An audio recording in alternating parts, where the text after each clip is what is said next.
кирдори содирнамудаи ҷиноятиро оқибат ҷазо ногузир аст. ҳафтаи равон 5 сокини шаҳри Конибодом барои машғул шудан ба фаъолияти экстремистӣ дар асоси моддаи 307 иловаи 3 кодекси ҷиноятӣ аз озодӣ маҳрум карда шуданд. гузориши навбатӣ аз рафти мурофиаи судӣ омода шудааст.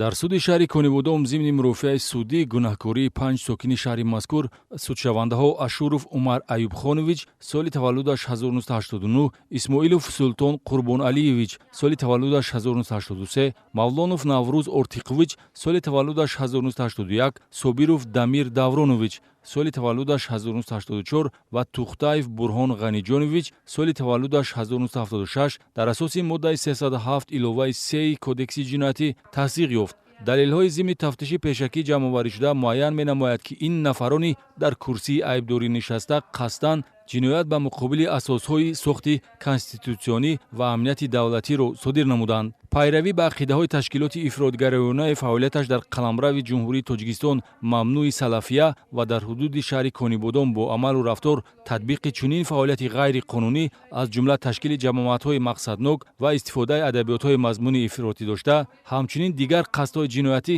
сабаб шудааст, ки нисбати ин 5 нафар аъзоёни ҷамъияти махфӣ парвандаи ҷиноятӣ оғоз шавад. ин дар ҳолест, ки судшаванда Собиров Дамир Давронович қаблан бо моддаи 307 иловаи 3 кодекси ҷиноятӣ суд шуда доғи судӣ дорад. дар рафти мурофиаи судӣ ба аъмоли ҷиноӣ ҳар яке аз судшавандаҳо баҳои ҳуқуқӣ дода, судя ҷазои ҳабсӣ таъин намуд.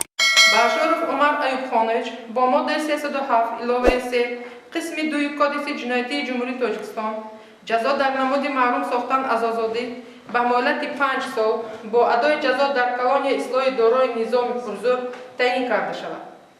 ба Исмоилов Султон Қурбоналиевич бо моддаи 307 иловаи 3 қисми 2 кодекси ҷиноятии ҷумҳурии Тоҷикистон ҷазо дар намуди маҳрум сохтан аз озодӣ ба муҳлати 5 сол бо адои ҷазо дар колонияи ислоҳи дорои низоми пурзур таъин карда шавад. ҳамин тавр бо ҳукми суд нисбати 4 нафар судшаванда бо иттиҳоми ташкили фаъолияти экстремистӣ ҷазо дар намуди маҳрум сохтан аз озодӣ ба муҳлати 5 сол бо адои ҷазо дар колонияи ислоҳии дорои низоми пурзур ва нисбати Дамир Собирови пешсудшуда ва доғи судӣ дошта ҷазо дар намуди маҳрум сохтан аз озодӣ ба муҳлати 6 солу 6 моҳ бо адои ҷазо дар колонияи ислоҳии дорои низоми сахт таъин гардид. ҳамчунин далелҳои шайъӣ вобаста ба парвандаи ҷиноятии мазкур аз тарафи гурӯҳи фаврии тафтишотӣ ҷамъоварӣ шуда, пас аз эътибори қонунӣ пайдо кардани ҳукми суд маҳв карда мешаванд.